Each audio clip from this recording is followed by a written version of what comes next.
સાથે વરિષ્ઠ પત્રકાર જગદીશ મહેતા સર જોડાયા છે। ખાસ કરીને આજે જગદીશ મહેતા પાસેથી એ વસ્તુ જાણવું છે કે દેવાયત ખવડના કેસમાં હવે આગળ શું થઈ શકે છે। ગઈકાલે દેવાયત ખવડની સાથે જે બીજા લોકોની ધરપકડ કરવામાં આવી હતી, પરંતુ ક્યાંક હવે આ કેસની અંદર શું થઈ શકે છે તેના વિશે વાતચીત કરીએ। સમાધાન આમાં બીજું કાંઈ થવાનું નથી। અત્યારે કાનૂન એની પ્રોસેસ કરશે, એ પ્રોસેસમાં એને થોડોક સમય જેલમાં રહેવું પડશે, પછી જામીન ઇત્યાદિ મળવા હોય તો મળી જશે। બીજું કાંઈ નહીં, પણ ભવિષ્યમાં જે થવાનું છે આ છે, કારણ કે આ છેલ્લો એપિસોડ છે। હવે વારંવાર આવું નહીં થાય, પણ બે પાસા તપાસવામાં આવશે। બે પાસા એટલે કયા? અત્યારે આપણી પાસે બધાની મીડિયાથી માંડીને બધા પાસે શું છે, દેવાયત ખવડ અને એના મિત્રોએ ભાઈ જે ધ્રુવરાજસિંહજી ચૌહાણ એને માર્યો, બરાબર? પણ દેવાયત ખવડનો પક્ષ રજૂ નથી થયો કે ભાઈ શું કામ માર્યો। 6 મહિના પહેલા જો ડખો થયો હોય ફેબ્રુઆરી 2025 તો ઈ ઓગસ્ટ 2025 શું કામ મારે? તમારી જાણ ખાતર એક ભાઈ, આપણે તો જોક જેવું છે, એક ભાઈએ કીધું કે ભાઈ એક ભાઈને મીંડો મારવા, કે ભાઈ શું થયું? કે આણે મને 6 મહિના પહેલા ભૂંડ કીધો હતો। કે ભાઈ 6 મહિના પહેલા ભૂંડ કીધો તો હવે શું છે? એ કે મેં જોયું ભૂંડ કેવું હોય આજે। એના જેવું છે આ, કે 6 મહિના પહેલા તમારે જો ડખો થયો હોય ભાઈની સાથે, સનાથલ ગામની સાથે, ભગવતસિંહજી ને ધ્રુવરાજસિંહજી ચૌહાણ, તો 6 મહિના પછી ઓગસ્ટમાં શું કામ મારે? પણ ઈ પક્ષ રજૂ નથી થયો। કયો પક્ષ? જે ભગવતસિંહજી સનાથલ વાળા છે, જે એનું પછી ભાઈ મેઘરજસિંહ બન્નાના, ધ્રુવરાજસિંહજી, એના સમર્થકો, એ બધાએ શું કર્યું? ઉશ્કેરણીજનક વિડીયો, ઓડિયો બધું ઇન્સ્ટાગ્રામ થી માંડીને જેમાં ગણાતું હોય એમાં સોશિયલ મીડિયામાં વારંવાર અપલોડ કર્યા। હવે કોઈ માણસની એક ધૈર્યતા, સહનશીલતાની એક મર્યાદા હોય। તમે ગમે તેમ કરો તો પણ મૂળ જે જેનેટિક સાયન્સ એનામાં હોય એ તો પ્રગટ્યા વગર રહે નહીં। હાવ નાનું બાળક હોય ને, ખબર છે બાળક આપણને કે આપણને પહોંચી શકવા નથી, પણ તમે એની ધારાબારી વધારે પડતી તમે મસ્કરી કરો કે એને પજવો તો એ શું કરે? એને ખબર ભલે હોય કે નથી પહોંચી શકવાનું, પણ એક વખત તમને ચોટી તો જાય, ગમે એમ થાય ને ઢીકાપાટું મંડે મારવા, ભલે તમે એને પહોંચી જાઓ। એવી રીતે આ ગઢવીભાઈ દેવાયત જે ખબર છે, એને 6 મહિના પહેલા જે કઈ ડખો થયો, પછી બધા થોડાક વચ્ચે સમાધાન કરીને બે એમ માન્યું કે હવે આપણે આગળ ન વધવું, પરંતુ સોશિયલ મીડિયામાં દેવાયત ખવડની વિરુદ્ધમાં ભગવતસિંહજી ચૌહાણ, ધ્રુવરાજસિંહજી ચૌહાણ, મેઘરજસિંહ બનાના વગેરે અથવા એના સમર્થકોએ ઈ જે રીતે અપલોડ કર્યા વિડીયો સોશિયલ મીડિયામાં, ઇન્સ્ટાગ્રામ વગેરે, ઈ ઉશ્કેરણીજનક હતા। તમને મા બેનામી ગાયું છે તો કોણ કેટલોક સમય સહન કરે? બેઝિકલી તો કાઠી દરબાર તો છે, એ કલાકાર છે તો ઠીક છે, પણ કાઠી દરબાર થોડો મટી જાય, સમજી લ્યો। એટલે આ ઉશ્કેરણી જે સતત થઈ, એટલે પછી આ લોકોએ કીધું, અને આ કેટલીક વાત તો બહાર નથી આવી, મા બેનામી ગાયું જતા ઓડિયો વિડીયો છે, બધા ફોન કરે ને જયારે એકબીજાના નામે, બીજા કોકના નામે, તો મા બેનામી ગાળું છે, તો ભાઈ કોણ સહન કરે? સમજી લ્યો। હવે તમારે જો મોરે મોરો ડખે ડખો કરવું હોય, તમે હામામાં ભટકાઈ જાવ તો ઠીક છે, સોશિયલ મીડિયામાં કરો એટલે શું થાય? એક તો સોશિયલ મીડિયામાં આવે એટલે આખું જગતને ખબર પડે કે ભાઈને દેવાયતભાઈને ગાળું દીધી, મા બેન હામી દીધી। હવે દેવાયતભાઈ જો એમ માનતા હોય કે હું કલાકાર છું, ખમી જાઉં, તો એની કાયરતામાં ખબર જાય કે જોયું કાંઈ જવાબ દઈએ કે દેવાયતભાઈ થઈ ગયા ને મિયાની મીંડળી જેવા। હવે આવાય વિડીયો આવતા હોય એટલે માણસ પછી ઉશ્કેરાય એટલે આ ડખે ચડે ને, એટલે આ મારામારી થઈ। એટલે હવે શું થશે? મારામારી થઈ ગઈ, થાવી હતી, ધરપકડ થઈ ગઈ, આજે કોર્ટમાં રજૂ કરશે, એને જે કાંઈ રિમાન્ડ મેળવવા તો ઠીક છે, એ તો સમજ્યા જેવું છે બધું, એમાં ગોઠવણ.com છે, એમાં કઈ થાય નહીં, એ બુદ્ધિપૂર્વકના માણસો છે, એટલે કાગળ ઉપર ભલે થાય બધું, પણ તમારે ને મારી હારે જે થવું જોઈએ સામાન્ય અપરાધી હારે થાય એવું કઈ ન થાય। ન એનું રિકન્સ્ટ્રક્શન ના નામે એનો વરઘોડો નીકળશે કે એવું કઈ નહીં થાય, એ બુદ્ધિપૂર્વક એને રજૂ કરશે, અને જામીન મળવા તો મળે, ન મળે તો જેલમાં જાય, થોડોક સમય રહેશે।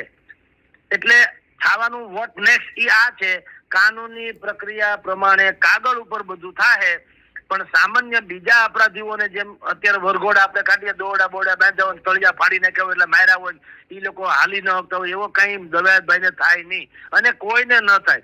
બચ્ચુભાઈ આપણે છે, ઓલા એના છોકરાનું આવ્યું મનરેગાનું કૌભાંડ, તો ત્યાં એને કોઈ વરઘોડા નીકળ્યા ન નીકળે। હીરાભાઈ જોટવાનું નામ આવ્યું, એના છોકરાનું નામ આવ્યું, એના વરઘોડા નીકળ્યા ન નીકળે। ઓલા ધર્મેન્દ્રસિંહ ઝાલા કે ધ્રુપદસિંહ ઝાલા કે જે પેલા પૈસા ખાઈ ગયા 2,500 કરોડ કે 2500 કરોડ ને જે કઈ આંકડા બધા આવ્યા હતા વાકાતરા એ રહ્યા હજી અમને રખડે છે ટેસલા સર. કાંઈ એના કઈ નીકળે નહીં આવા વરઘોડા એ સામાન્ય માણસોના નીકળે. બરાબર. એટલે ન આનો વરઘોડો નીકળશે ન રિકન્સ્ટ્રક્શન જેવું કઈ થશે. પરંતુ એક વાત તો હકીકત છે કે દેવાયત ખવડને જ આપણે વિલન માનીને બધા ચર્ચાઓ થતી રહે છે. સામે પક્ષે જે છે ને એ બહાર નતું આવ્યું છે. હવે તો સોશિયલ મીડિયામાં તમે ખગોળો તો તમને ખ્યાલ આવી જાય કે કેટલી ઉશ્કેરણીજનક વાત કરે છે. એમાં આ મેઘરજથી બંનેના જે છે જે બહુ સોનું પહેરેલા છે બધું કે છે. હવે બાકાયદા ગાળાગાળી કરે તો કોણ સહન કરે? અને ઈ પણ પાછા કઈ કમ નથી. એની ઉપર ભૂતકાળમાં અનેક પ્રકારના ગુના નોંધાયેલા છે. આ બે મેઘરજ છે ગેરકાનૂની રીતે રિવોલ્વર રાખવી બતાવવી આમ છે સીન સપાટા કરવા એવું તેવું.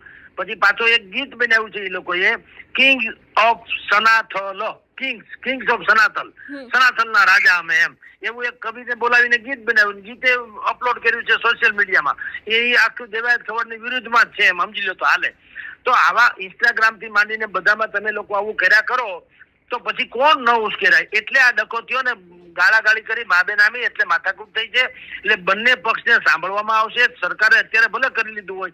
હવે જે વાત હું કરું છું દેવાયત ખબર સ્વાભાવિક જ પોલીસને પણ કહેશે ને કે ભાઈ મારે મારવું બધું કર્યું હકીકત છે. પણ તમે જુઓ તો ખરા કે આ ભગવતસિંહજીના માણસો કે ધુરાસિંહજીના માણસો કે ભાઈ આપણા મેઘરજસિંહના ઈ લોકોને ઈ મારા આટલું બોલે તો મારે કરવું હું એમ સમજી લ્યો. અને બીજું જાહેર જીવનનો માણસ છું કલાકાર છે એટલે તો પ્રખ્યાત માણસ છે. તો જ્યાં જઈને લોકો સૌથી પહેલા વાવડ એને ઈ આપે કે નવો વિડીયો જોયો નવું ઇન્સ્ટાગ્રામમાં જોયું નવું અપલોડ થયું જોયું તમને કેવા ગાળાગાળી કરી. તો એ કહે ને કે ભાઈ મારે કરવું શું? હું કઈ કાયર થોડો છું કે સહન કરી લો. અને માબેનામી ગાળ કોણ સહન કરી લે? બીજું કોઈ ટીકા ટિપ્પણ કરે મને 5 ડાયરા ન અપાવે તો ગોળ્યા. અમારા સંબંધ ન હોય તો વાંધો નહીં એકબીજાનો નહીં બોલીએ. પણ તમે અમને માવતર સામે ગાળું દો કે અમારા બધાના અમારું હીર જે છે એને તમે પડકારો તો કરવું શું? એટલે આવી બધી વાત હામામે થશે અને પછી વાળી ટોળીને સમાધાનની રીતે જે કઈ થાય એનો આ અંત આવશે. નહીતર થાય બહુ મોટો ડકો. એટલે આ વોટ નેક્સ્ટમાં આ જ થવાનું છે. અત્યારે કાનૂની પ્રક્રિયા અને પછી કોઈક ડાયા માણસોને ભેગા લાવીને કેસે બેયના ખોરડા મોટા છે. ઓલા ભાઈ ભગવતસિંહજી છે એ રજવાડું છે એ કઈ કમ નથી. ને આ લોકો એવડા મોટા કલાકાર છે એને કઈ ઘટે નહીં. બેયને ઘટે હું ખાલી ધૈર્યતા ઘટે છે સહનશીલતા ઘટે છે વિનય વિવેક ઘટે છે કરુણા ઘટે છે. એ બધું કહે ભાઈ તમે જાળવા જાઓ અને આમાં ટાઢું પાડો. એટલે 2-4 મહિના કદાચ જેલ બેલ નો નિંદક રહે કારણ કે કલમ બધી લગાડી છે એ અનેક પ્રકારની કલમ છે. એ કલમના આધારે તો એને હમણાં કમસે કમ મને નથી લાગતું કે તાત્કાલિક જામીન વગેરે મળે એમ. તો એ બધું ભોગવવું પડે એટલું ભોગવશે અને પછી ફ્રી થઈ જાય એવું બને. જી પણ સર ક્યાંક આમાં સવાલ તો સામાન્ય લોકોએ કદાચ જો આ ગુનો કર્યો હોય તો એમનો તો વરઘોડો ને એમના ઉપર તો ઘણી મોટી કાયદેસરની કાર્યવાહી થાય છે. અત્યારે આ સવાલ ફક્ત દરેક પત્રકારોના મનમાં નહીં પણ સામાન્ય લોકોના મનમાં પણ ઊભો થઈ રહ્યો છે કે દેવાયત ખવડ સાથે કેમ કોઈ એવી કાર્યવાહી નહીં કરવામાં આવે વરઘોડાને લઈને કે જે તે પછી જે સામાન્ય લોકોની સાથે થાય છે એ દરેક વાતને લઈને. એ આપણા તંત્રની નાકામી અને ખામી બેય છે. તમે જો મોટા માણસને કાંઈ કરી નથી શકતા તો નાના માણસને કરવું ન જોઈએ. એ તો હકીકત છે. પણ કેટલાક રેઢા ગુનેગાર હોય આ દેવાયતથી રેઢા ગુનેગારમાં નથી આવતા તમે સમજી લ્યો. કારણ કે ગુનાખોરી મેઇન નથી મેઇન કલાકારી છે પછી ગુનાખોરી છે સમજી લ્યો સાઈડમાં. એ બે વસ્તુ સમજવી જોઈએ. આપણે પત્રકારો છીએ પણ તમે મને કહો કે હું આમ રસ્તામાં જતો હોય ને કોઈક મને છરી અડાડે માન લ્યો કે તમે કેમ મારી વિરુદ્ધમાં બોલ્યા એમ કરીને છરી અડાડે તો હું પછી પત્રકાર મટીને મારે સેલ્ફ કોન્ફિડન્સ કે સેલ્ફ ડિફેન્સમાં કાંઈક તો કરવું ને. પછી કે જગદીશભાઈ મારી ઉપર ઉતરી ગયા ભાઈ ભલે મેં પણ પેલા મને એને છરી બતાવી એનું શું? આપણી હંમેશા છે ને આફ્ટર ગોધરા ઈ જ ચર્ચા થાય. પ્રી ગોધરા કોઈ થતું જ નથી. એમ તમે પેલા શરૂઆત કોને કરી એ કોઈ જોતું નથી. જો તમે મને શરૂઆતમાં છરી બતાવો હવે મારે કઈ છરી ખાઈ લેવાય કે ભાઈ હું તો પત્રકાર છું હું કાયદો હાથમાં નહીં લઉં. એક કામ કર તને ફાવે એટલી છરી માર લે પછી હું જાય અદાલતમાં ને પછી મને ન્યાય મળે એવું હોય ક્યાંય? દરેકને પોતાનો જીવ તો બચાવો કે નહીં? હવે જીવ બચાવવામાં માની લો કે સામે વાળાને લાગી જાય છરી તો હું કે જગદીશ બતાવે ગુંડાગીરી ઉભો થયું. અરે ભાઈ ગુંડાગીરી ની સેલ્ફ કોન્ફિડન્સ સેલ્ફ ડિફેન્સ માટે આ ડખો થયો હતો. એમ તમારી જાણ ખાતર બીજા બધાના વરઘોડા નીકળે એ કોની વાત છે? રીઢા ગુનેગારની. અથવા તો ગુનાખોરી જ જેનું મેઇન માનસ છે એવા લોકોને મારવા જો, કારણ કે એનો પ્રોફેશન જ ગુંડાગીરી છે. આ ભાઈ દેવાયત ખબર હોય કે બચ્ચું ખબર જે એના છોકરાઓનું મનરેગાનું કૌભાંડ જો હીરાભાઈ જોટવાનું કૌભાંડનું એના છોકરાનું નામ આવ્યું, તો આ બધા આમ તમે જુઓ ઈ છે ને એક આર્થિક ગુના છે, અને બેઝિકલી ગુનો કર્યો એટલે ઈ લોકો નેતા નથી, નેતા છે એટલે ગુનો થયો છે. એટલે ટૂંકમાં ગુનાખોરી છે એ સાઈડની વાત છે, સાઈડ ઇફેક્ટ છે, અને મેઇન નથી, મેઇન કલાકારી છે. એટલે તમારી જાણ થોડો ડિફરન્ટ તો રહેવાનો, કારણ કે જેને બાય પ્રોડક્ટ જે જન્મજાત ગુનાખોરી જ કરવા પેદા થયા છે, સમાજને નડી જ લેવું છે અને લડી જ લેવું છે, ગમે એમ કરીને વાંકા ત્રાહા થઈને જ પૈસા પેદા કરવા, એને પાઠ ભણાવવા જોઈએ.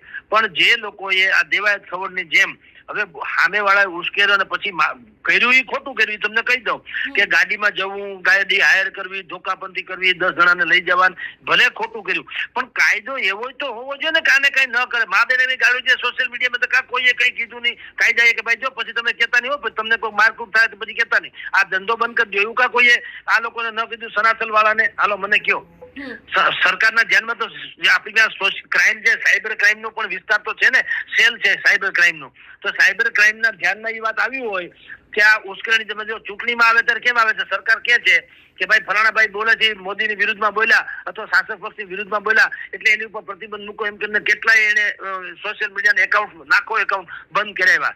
તો આમાં જે ઉશ્કેરણીજનક બોલતા હોય, જે ભાઈ મેઘરજ બનાના બોલે કે બીજા કોઈ બોલે, ગાળાગાળી કરે, તો ન કહો કે સાયબર ક્રાઇમે ન કેવું જોઈએ ફોન કરીને કે ભાઈ તમે આવું બોલતા નહીં, પછી કહેતા નહીં અમને મારકૂટ થઈ કે ડખો થયો, કારણ કે તમે બોલો છો આઉટ ઓફ ઓલું છે, એ કઈ વ્યાજબી વાત નથી. એમ તમે વિનયપૂર્વક વાત નથી કરતા, તમે મા બેન ગાળું દો તો સ્વાભાવિક જ ઉશ્કેરાવાનો ને. હવે એને કોઈ કંટ્રોલ નથી, એ લોકોએ બોલવું થયું તો બોલી લીધું, તો પછી સામેવાળા રિએક્ટ ન કરે એવું કોઈ સાંભળ્યું? અહીંયા પહેલગામમાં હુમલો પાકિસ્તાને કરી દીધો, પછી આપણે શું કર્યું? રિએક્ટ કર્યું કે ન કર્યું? છૂટા કાઢી નાખે કે નહીં એ લોકોના? તો પછી એમ ન કહે કે અમે આ ભાઈ મોટો દેશ છે એટલે હવે આતંકવાદ ઉપર ઉતરી આવ્યો, ઉતરીને તમે હળી કરી તો કર્યા ભોગવો.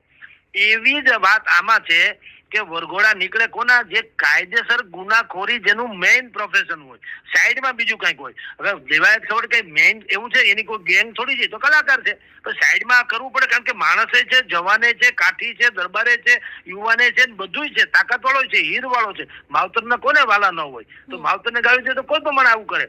એટલે કહું કે એમ આપણે આમ તોડીએ કે ભાઈ મોટા માણસના વરઘોડા નથી નીકળતા, તો એમાં બે ફરક જે છે, એ બેઝિકલી ગુંડા અને બાય પ્રોડક્ટ ગુંડા, એ બે જુદા જુદા વાત છે. એટલે આ બાય પ્રોડક્ટમાં આવે, અને કરવું પડ્યું, આનું પ્રોફેશન નથી કે કાલથી હવે ભાઈ દેવાય ભાઈ ખબર છે એની આખી ગેંગ છે ને રોજે રોજ ડાયરા, જેમ પેલા રામવાળો ને બધા ગામડા ભાંગતા, એમાં ગામડા ભાંગે, એવું કઈ છે નહીં. આ તો હવે તમે વ્યક્તિગત ઝઘડો છે, ઓલા લોકો ઉશ્કેરાણા એટલે આને ઝઘડો વ્યક્તિગત થયો છે. આને કઈ હવે નક્કી નથી કર્યું, હવે પછી ગમે એમ થાય હું જેટલા સનાતનમાં એ હંધાઈને ટાળી દઉં, એવું તો કઈ છે નહીં. એટલે વરઘોડા નથી નીકળતા. જી સર, અમારી સાથે જોડાવા બદલ આપનો ખૂબ ખૂબ આભાર.